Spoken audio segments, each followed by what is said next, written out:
Hi, you're listening to the My Body, My Story podcast. I feel like it's actually broken down a big blockage for me, because I actually feel like now might be able to enjoy taking pictures of myself. This is the 45 over 45 chapter where we celebrate rule breakers and role models, the women who inspire us to live life our way and to show their sensuality, beauty, soul, and true essence. Here, we talk about what it's like to be 45 plus, adjusting to the changes that come with time, and we listen to the stories of our participants. If you have an interesting story, we'd love for you to participate. You can email us at info@alexandrawalker.com. That's Alexandra spelt with a K-S. Or visit our website, alexandrawalker.com. Hello everyone, and welcome to the My Body, My Story project. And today with us, Meran. And I'll be asking her a few questions. And let's start. Hi Meran, and welcome to the studio. Welcome to the project. Hello. And tell us 10 facts about yourself. Okay, well, I'm 60 years old.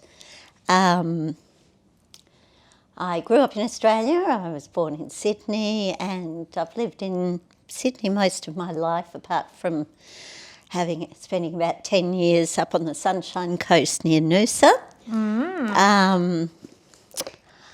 So where do you like better? Which place do you like more? Sydney or Sunshine Coast? Possibly Sydney. Sunshine Coast got a bit, the problem was I was in a relationship that wasn't very good, so that makes any place not feel so good. Emotional yeah. memories. Yes, so yeah, was pretty keen to leave by the time 10 years were up once we split up. So I'm retired these days, but in the past I've done quite a lot of different things. Most of them were somewhat media related. I've done some work in publishing and in television, and somehow, even though I had no training for it, I wound up working in graphic design in my last job. That's interesting. I sort of went from publishing, working on a small magazine where I did a bit of everything, and I sort of had training in editorial work, but then I walked in a children's book publishing company, and somehow I was meant to be a production assistant, but I wound up doing all this graphic stuff where I was designing. They did a lot of licensed products, like things for the ABC, the Wiggles, and Play School, and they did all sorts. They used to sell their stuff through the post office, actually, and so they had not just books, but they had things like activity books and little children's recipe books, stamp sets. So I ended up having to designing all these random things, like designing boxes of dinosaur stickers and to prepare the layout and do all the box design and everything, none of which I had any training for. But probably you have a talent for that.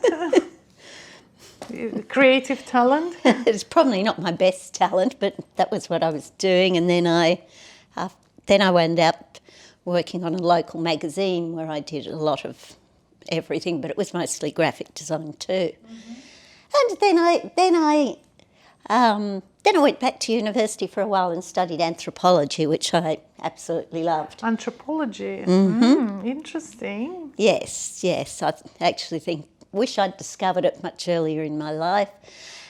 But then, unfortunately, somehow I ended up moving up to Queensland with my now ex-husband, and I intended to go back and finish off some of these studies, but everything just got too complicated and I didn't. So sometimes men can be on our way to develop ourselves. It was not I don't think it was a relationship that did a lot for my life in many ways. Took more than it gave. Anyhow, so I've been back in Sydney after living up the Sunshine Coast for... Oh, I also, along the way, I've got one son who's now 33 years old. On the way. Yeah, from a short first marriage. He's really lovely. And so, yeah, so one son, been married twice. The second marriage was much longer than the first one, but wasn't much better. It was worse, probably. Anyhow, and along the way, what else along the way? One thing that's dominated in some ways, been a big issue in my life is that when I was a child, it was discovered that one of my legs was shorter than the other. Mm-hmm. And back then, the doctor thought that I'd had polio and one leg didn't grow enough. Mm-hmm. And I ended up having leg lengthening surgery at the age of 10, which was pretty major. So that sort of overshadowed a lot of my teenage years because I spent a lot of time in plaster, and then I had to wear a leg brace. And then after that, they discovered that their original diagnosis was completely wrong, and I had a completely different condition, which had caused one leg to grow too much. Oh, gosh. But that's also meant that I've actually got an ongoing vascular condition in the leg that's bigger, which also means that my feet are completely different sizes, which is very expensive because I have to buy 2 pairs of shoes. Oh, really? So you have one leg... One leg's much, they're pretty much the same length, but my knees are in different places, and one leg is much wider than the other, and my feet are about 3 sizes different. They're not just really? A little bit. That's interesting. So, yeah. I haven't noticed. Well, I've learnt to dress in such a way that people tend not to notice. But it's actually something I've always been very self-conscious about. Yeah. But that's only you know that. No. But because of the circulation problems, which are an ongoing thing and are never going to get better, that means that these days I find I have to have sclerotherapy treatments and other treatments on my veins every 3 or 4 years in one leg to keep it functioning reasonably well. So it's a bit like maintenance. Anyhow, so really one of the biggest things when I look back in my life is I've had to face a lot of different challenges. There was the physical challenge of my leg problems, going through the surgery when I was young, and then once I sort of had recovered from that, then they re-diagnosed and I had to wear a circulation stocking, and so sort of felt like that's part of my life that's never been okay. And possibly as a result of all of that, I don't know, I have had struggles over the years with mental health, somewhat with quite a bit of depression. But I have learnt that one of the things that I found is that, so I guess I've had challenges, those literal challenges that I've had to overcome, but I've also found that sometimes it's a good way to just to challenge yourself in things that you do, and often doing the things that give you the greatest, that you're most fearful of. Yeah. If you do challenge yourself on those ones, it's often like benefits you the most. It's a great thing to do, and I think it's a great way to keep yourself sort of feeling alive and growing. Yeah. And learning. Yeah.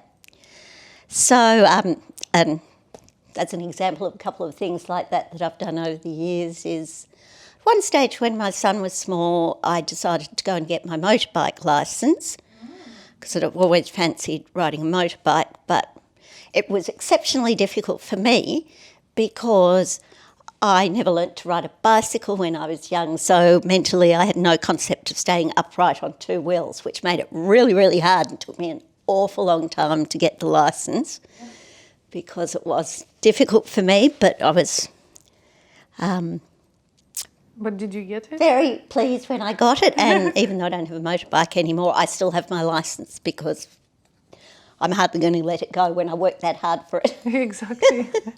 Who knows when maybe one day you will need it again. Well, I always used to have a fantasy actually of maybe being a sort of wild bike riding granny. Do you have grandchildren? No, I'm not sure if I'm Still likely something to get to look any, forward but to. at least I've got the option of being a mad old lady riding a motorbike Yeah. if needs be. And another one for my 50th birthday, along with getting the tattoo, but another of my greatest fears has always been heights. I'm not good with heights.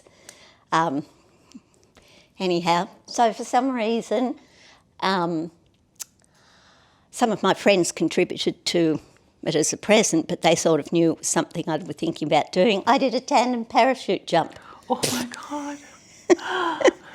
Which was just terrifying, but it was wonderful once they pulled the cord and you stopped free falling. So you and by like the time stretching yourself, yeah? got back down to the ground, it was like, So, but also that was one of the reasons I decided to do this session is because it's also something out of my comfort zone, and I've never been very comfortable with posing. I have a real mental blockage with even taking selfies of myself. We're just recording this interview or after the photo shoot already, and I have to Yes, say so that I feel like it's actually broken down a big blockage for me, because I actually feel like now might be able to enjoy taking pictures of myself. because you're really as well. good with the posing, and I really enjoy it, and it's very fashiony, stylish posing as well. So I don't know. I think it's just an example that how we can have this blockage in our brain while Yes. we're very good with something, and we just tell ourselves that we're not. Yes, but so like I said, with Now those you know. other things, challenges I've set for myself, this was another one of the reasons I decided to do it. Yeah.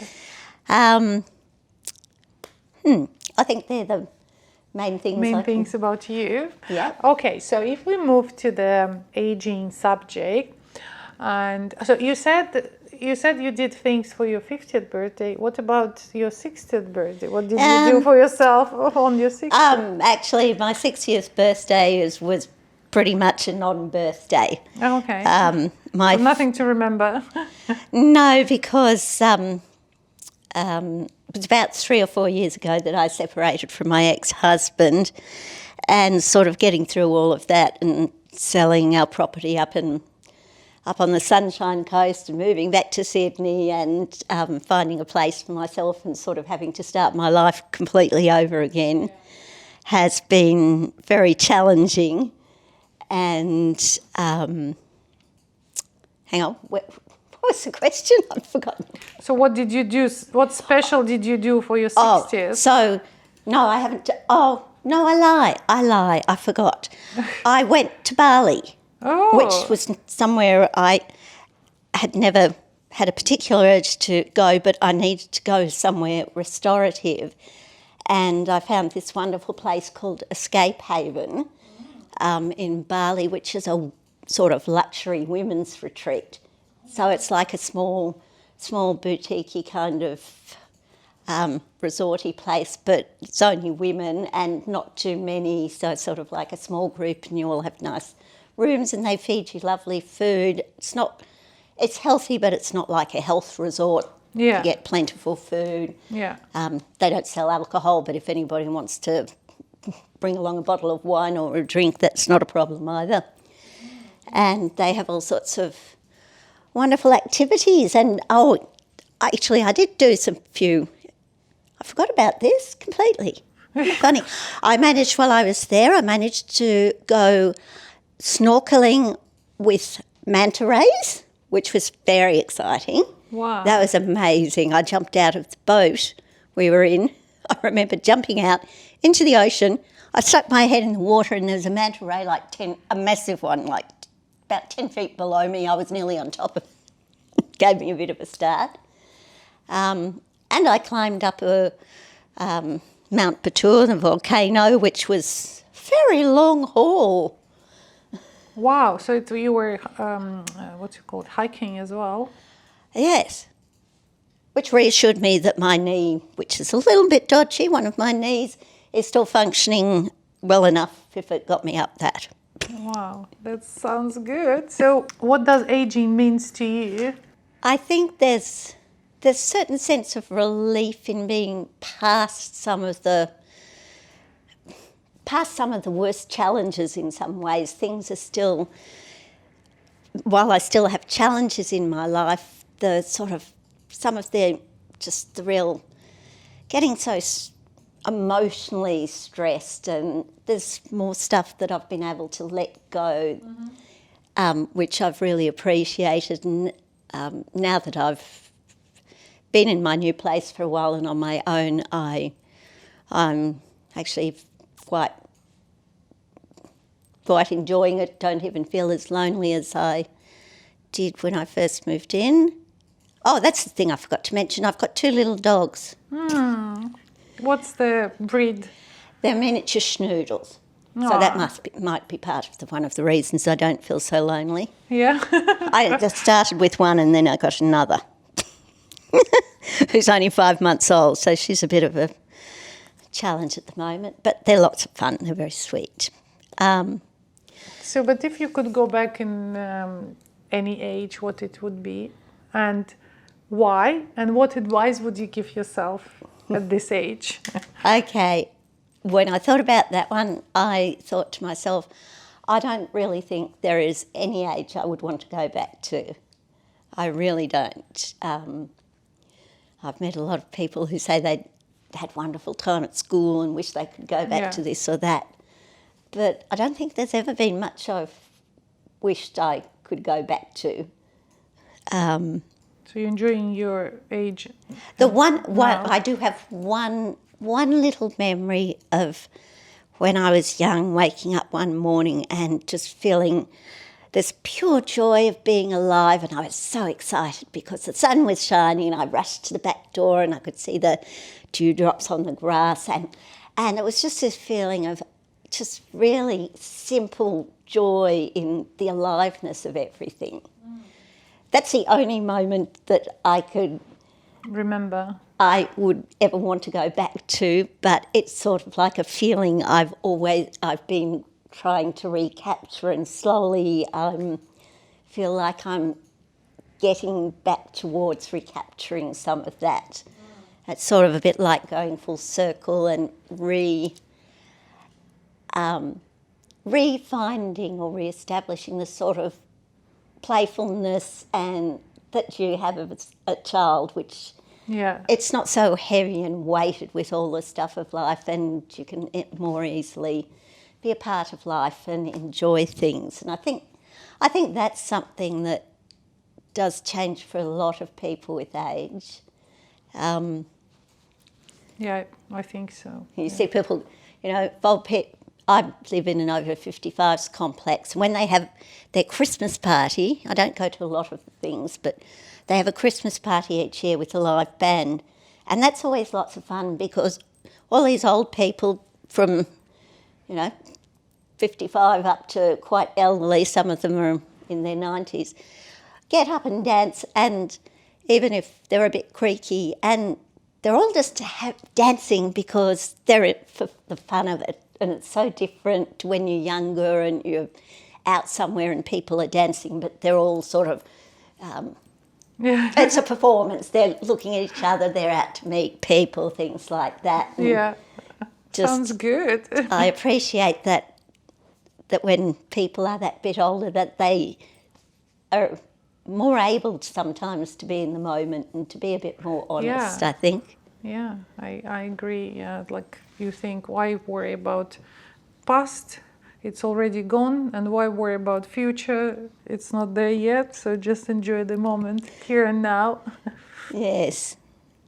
So if we move to body image questions, and I know that you can relate to that subject, and Yes. you said already Yes. your story about, but what do you think? Okay, I'll ask the other question first. If your body could talk, what do you think it would ask you or tell you? When I thought about that one last night, I thought, I reckon my body would turn around and say, why were you so hard on me all these years? Yeah. Can't you just be a little nicer, just be a little gentler on me, and maybe a bit more consistent? So your body wanted more acceptance. For certain. More acceptance and more love. Yes. Yeah. Yes. But what do you think the main causes of body image issues that people have? Well, Apart from objective things, yeah, like something is not working in your body, Yeah. but Yeah. still, like you said, you always felt uncomfortable. Why? People would react differently on you, or you think it was just inside your... For me, it came from a lot of different things. And obviously these days people talk a lot more about the influence of things like social media, which has a lot of impact. But back when I was growing up, I think there was I did get a lot of sort of senses from my family, little comments that would be critical here and there, which were very damaging to me. My father in particular, I think he thought he was being kind, but because he was very aware of the problems I'd had with my legs, he actually took me aside when I was about, 14, sometime in my teens, right when you're at that least confident age, Yeah, and he took yeah. me aside and he said to me, I hope you realise that men will find your legs unattractive. Oh, why did he do that? And I always wondered, and my mother has said to me since, that he was protecting me. Thought he was protecting me somehow. But it was very hurtful, and it's been I've done a lot of therapy work, and it still is Because of one phrase. it's that one phrase that always still rings there. And I mean, he must have had some bit of an obsession on some level, I think, because he also he used to tell this story about how when he first met my mother on one of his early dates, he made sure to take her swimming so that he could check out her body and make sure everything was nicely symmetrical. Gosh. And that was his... So that sort of left me with a feeling for many, many years that just this idea that somehow there was something wrong with me, and it would scar me, particularly when it came to the opposite sex. Yeah. So that's been... So often there are things like that within families, or there's the weight. I was a bit overweight for many years, but particularly in my teens, probably as a result of spending all the time in traction and hospitals and not being able to do any exercise. And my father also used to criticise me for that. He used to offer me money if I could lose weight, certain amounts of weight. Seriously? And so it was always, there were always conditions. The body had a lot of conditions. And so you think that in your particular case, it was to do with the family? In my case, there was a lot to do with the family, and as well as What obviously about your having the physical. school, like peers and schoolmates? Well, I can say apparently I was a very, very highly sensitive child, so I was eased. But I sort of remember being teased early on when they first discovered the difference between my legs, because for a while I had to wear a shoe with a raise on it. One shoe had a raise on it, and I remember being teased for that. And then afterwards I remember when I first went to high school, and changed to a new school, and I was on crutches, and all the girls thought it was very exciting. Everybody thought that was great, and so the first day they all wanted to come up and use my crutches, and then once they had a go at my crutches, because I couldn't play games with them and everything, they just didn't want anything to do with me. So I became one of those kids that sits in a corner of the playground and just reads a book. So which is useful. it is useful. It's very useful. I'm extremely well read as a consequence. So, but how do you think, because you already touched on that. So there was family, there were other social things, little comments like, again, at school, there was one stage where I was wearing a circulation stocking and a teacher came up behind me and said, "Ooh, what's that on your leg?" So it seems like in your story, kids were more kind than adults. Somewhat, but but definitely there was big family thing that went on, and I think often it's a combination of things within families and schooling, all the people you're surrounded with when you're growing up that start those things. Yeah. And then often, especially in teenagehood as well, often if you're not quite built like the other girls or whatever, and you see all of them wearing certain kinds of things, but you can't quite wear the same things, it's just... Yeah, it just makes you... It's that sort of age where people always want to look and feel the same. How do you believe that negative body image can affect a relationship? You touch on that a bit. Like, do you think it's caused problems in your relationship? It definitely affected my relationship. However, I think it was more the effect that it had on me, which created a real load of negative self-worth. That it was that sort of sense of self-worth that had more of an impact on the relationship. But interestingly, in my ex-husband, we were married for 20 years, and I didn't find out until after we had split up how insecure he had been about his body. I had absolutely no idea to what extent, and I thought it's amazing that you can be with somebody for so long and people just hide these things away because they are sort of scarring, and people are often, they're the things that people feel uncomfortable to admit to, and it does cause them to withdraw in relationships because they can't be fully open and honest. And I think both of us had a lot of that, where we really weren't quite fully present. So you didn't discuss that? It wasn't kind of a common thing to discuss? Well, we sort of did, but sometimes in relationships you think you're talking about things, but there's levels and levels, and often people still keep certain stuff deeper down, and until they feel like it doesn't really matter anymore, there's certain things they can be unwilling to admit. When do you think it's the time usually when they think it doesn't matter? With age?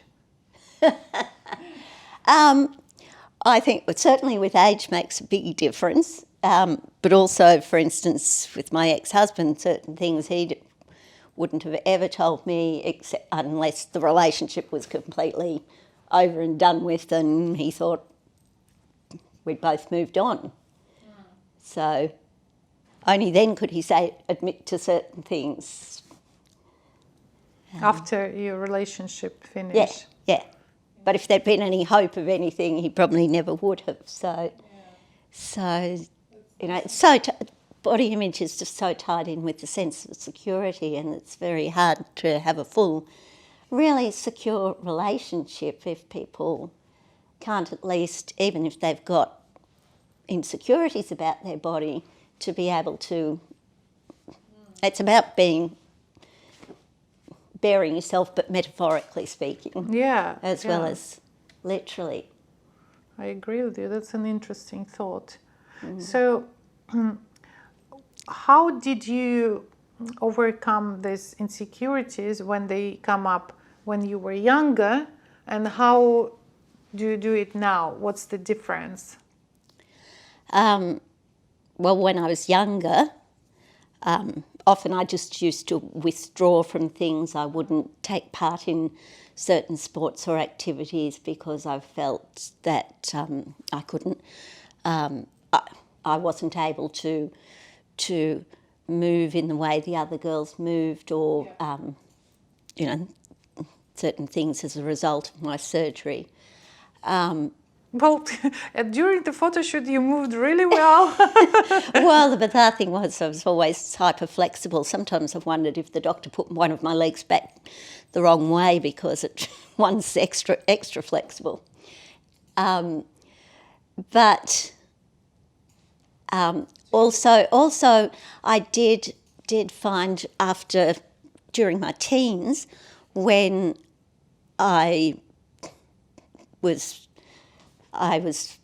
the doctors were insisting I wore this horrible circulation compression stocking that that was ugly as and very uncomfortable. I ended up reaching a point and I took up swimming, and I used to go swimming every day. Started off not, although I was a decent swimmer when I started, I used to find it an effort to swim 5 laps of an Olympic swimming pool, but past a certain point, I just got into a routine. I pretty much used to go every day for many, many, many, many years, largely because I felt that it would help my circulation. So that's, and I guess over the years I've learnt a lot about health, diet, fitness, all sorts of things, anything that can help improve things rather than make it worse. And so I've tried to implement those things, and even though now I still have a compression stocking, I tend to only wear it when I really feel like I have to. And I substitute with other things. I make sure when I can I keep my legs elevated because otherwise it tends to swell. But also but it sort of, when I was younger, every time I'd meet somebody, that'd be the first thing I'd talk about, as if I had to make excuses for myself because I assumed that it would be something about my body that was going to be a problem. And these days I think much less about it. I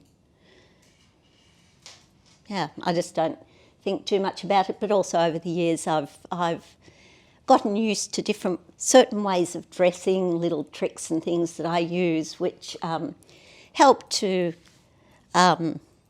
just divert attention, I guess, and focus on the better features of my body.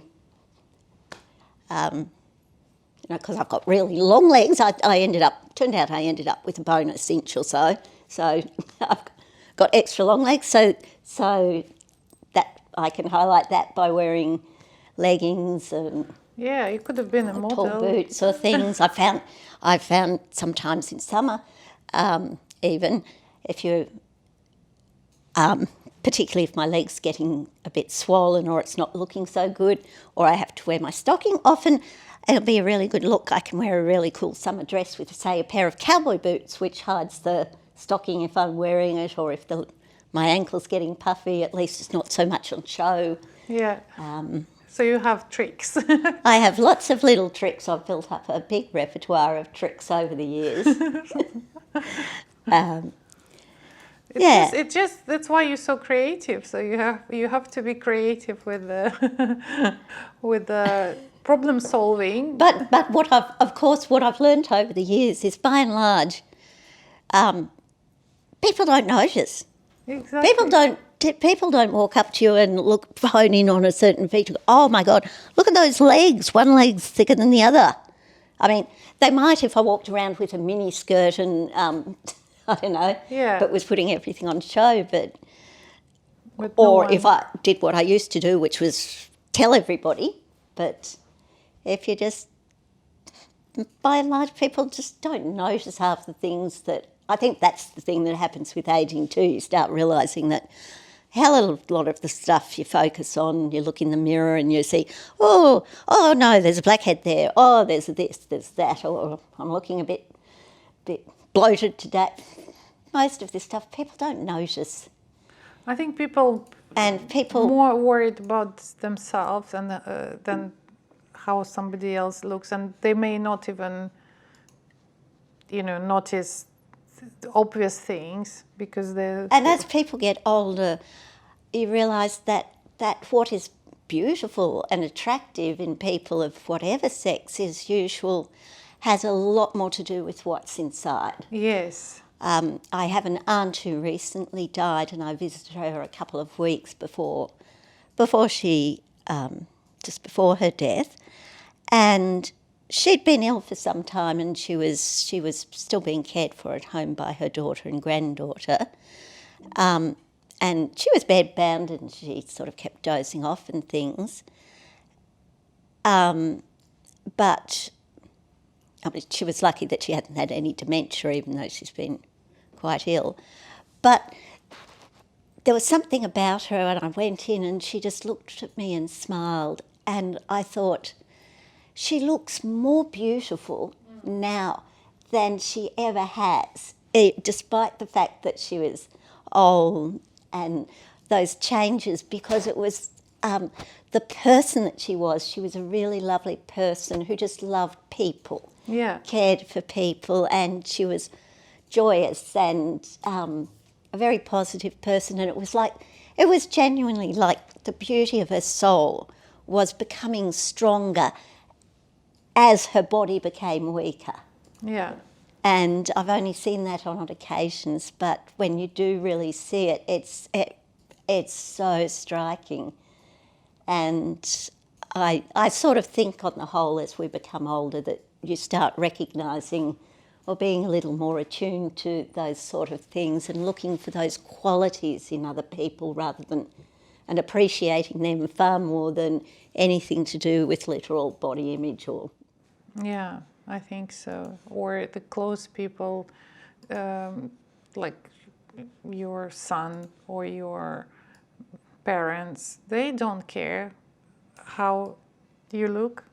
They just want you to be next to them, just to give you love and to receive love. And I think it's nothing to do with the body image as well. And with age, what I understand, that we really should care about our family, and they care about us more than anybody else. So why would you worry what others think about you? Yes. What is your way to bring yourself back to shape? Like if you feel low, or you feel like here and there a couple of kilos, or I know you're slim, and but whatever you feel. I used to worry about those things a lot more in the past than I did now. Yeah. And in fact, over the years, I've pretty much discovered that, for instance, the more I tried to lose weight in the past, the harder it became. And generally when I've lost weight and been a good weight is when I stop paying any attention to anything and I'm happy and busy. Yeah. Saying which, I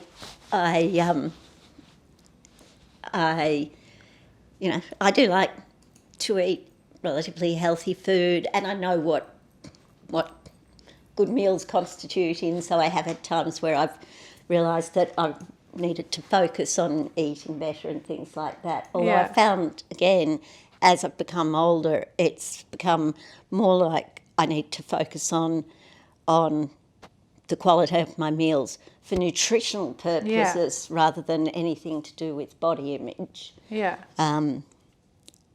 because that makes a lot more difference. And I've also, over the years, I have done a lot of different types of exercise to help myself. I did find that over the years, although I swam for many years, that didn't seem to, I enjoyed it, but didn't seem to do a lot as far as toning the body or anything. I did find Pilates terribly effective when I did Pilates for many, many years, but not the sort of fitness Pilates that they have now. I used to do it at a clinical Pilates at a physiotherapist's place with the reformer and a trapeze table and things, Well, which now I reformer loved. is very popular. And after, I did that for probably at least 10 years or something, a long time, and I wasn't paying much attention in particular to what I was eating back then, but obviously my body shape changed so much, and I didn't even notice because it was so gradual.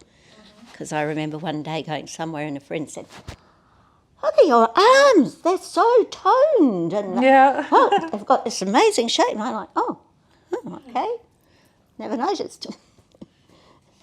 Unfortunately, that's one of the things I have noticed in recent years, though, is that, especially between about, for me, say the last couple of years, just getting towards 60, 50, it's probably been in the last 2 years that I've noticed that a lot of my skin, especially on my body, especially like upper arms and things like that, seems to have gone a bit flop all of a sudden.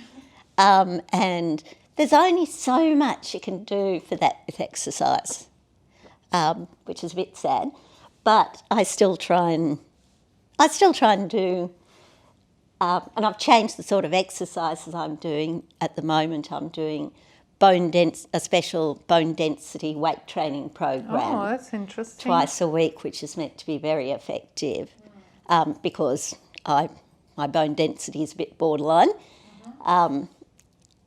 And so that's good. And I'm also going to be restarting some swimming shortly because I recently signed up for CAN2, it's a charity that raises money for cancer, but they have all these training programs that you can join. Yeah.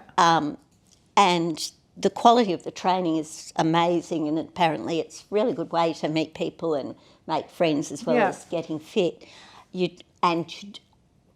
Part of doing it is you raise money for cancer as well. Yeah. Anyhow, so I've signed up for one of these, which is going to be a totally new experience for me.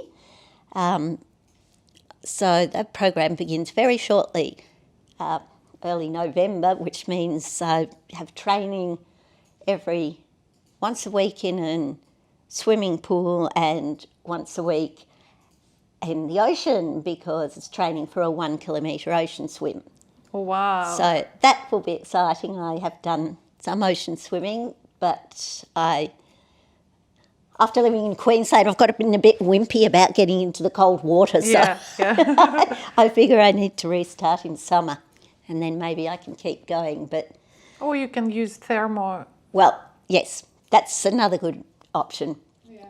I find these days, I've needed to just slightly change the sort of exercise I'm doing as well as the diet, some of which is I have little things like I've got a bit of osteoarthritis in one knee, which is supposed to need a knee replacement at some point, but it's keeping on going. Mm-hmm. And I also, I've got a detached bicep tendon in my right arm, which only happened a year or so ago, which is a bit unfortunate because once it detaches, there's nothing you can do, and it falls down your arm and you get a Popeye lump. Oh, gosh. So you're like deteriorating slowly with age. That was a bit discouraging, but that seems to be doing okay because left off doing some of the things I liked for some time when it was really bad, but one of which was kayaking. Oh. But when I was in Bali, I went kayaking and it seemed to be fun, so I just like walking up the mountain. So I concluded that I better just get back to exercise, and I'll just pretend everything's fine until it's not. Yeah, exactly. Just And chances are think it'll about probably it when function it's better not. with exercise. So, Okay, so my last question, and what is your favorite quote or maybe saying about being a woman? well, I am particularly fond of this particular one by Maya Angelou, which says, it speaks to me because I've always enjoyed reinventing myself in life every time, Yeah. going through phases, and there's always challenges and you learn. She says, each of us has that right, that possibility to invent ourselves daily. If a person does not invent herself, she will be invented. I thought that was really important. So to be bodacious enough to invent ourselves is wise. Excellent. And I think that really speaks to women, because that's a pretty common thing, that women are more likely to be invented, shaped Yeah. by things around them Yeah. than men on the whole. So I think that's really, really important one. And that's probably the biggest thing I've been doing in the last couple of years too, after so many years of marriage, is just reinventing myself and rediscovering myself. Excellent. Thank you, Meran. Thank you very much for such a great conversation and sharing your story. And I hope it will inspire someone.